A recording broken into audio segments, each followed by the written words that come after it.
여러분, 교회는 몇몇 사람들이 모여서 인위적으로 모인 것이 결코 아닙니다. 우리가 모였다고 해서 이것이 우리의 교회가 되는 것이 아니에요. 교회의 주인은 교회의 머리 대신 예수님이 그 교회의 주인 되시는 거예요. 그래서 교회의 영원한 주인은 하나님밖에 없다. 그분이 머리고 우리는 다 지체일 뿐인 거예요.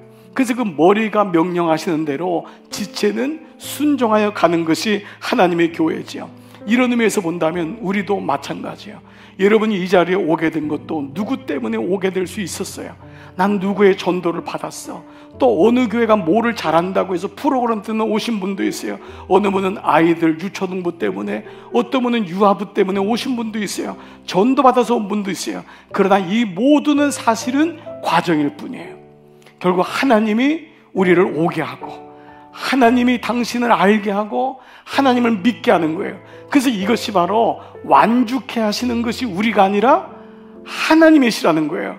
그래서 처음부터 성령의 9시 요엘의 선지자의 말씀에 의하여서 이루어진 것처럼 인적인 것이 아니다. 세상의 술을 먹여서 된 것이 아니다. 하나님의 성령에 의해서 된 것이다 라는 것이에요. 이것이 바로 우리가 말하는 하나님의 열심이라고 하는 말씀이에요. 이 하나님의 열심은 요엘을 중심으로 해서 구약을 전체를 흐르고 있는 메시지입니다. 하나님의 열심, 여러분 이 단어를 잊으시면 안 돼요. 아브라함을 부르신 것도 하나님이시고, 그 아브라함을 이끄시고 모든 것을 가능케 하시는 것이 하나님의 열심이에요. 그런데 놀라운 비밀이 있어요.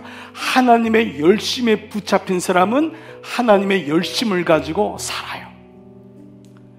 이게 놀라운 거예요. 그러면 하나님의 열심이 있으면 우리는 아무것도 안 하면 되네요.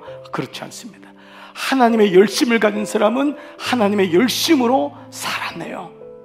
그 안에서 최선을 다하는 거예요. 그래서 최상의 하나님께 최선을 드리는 거예요.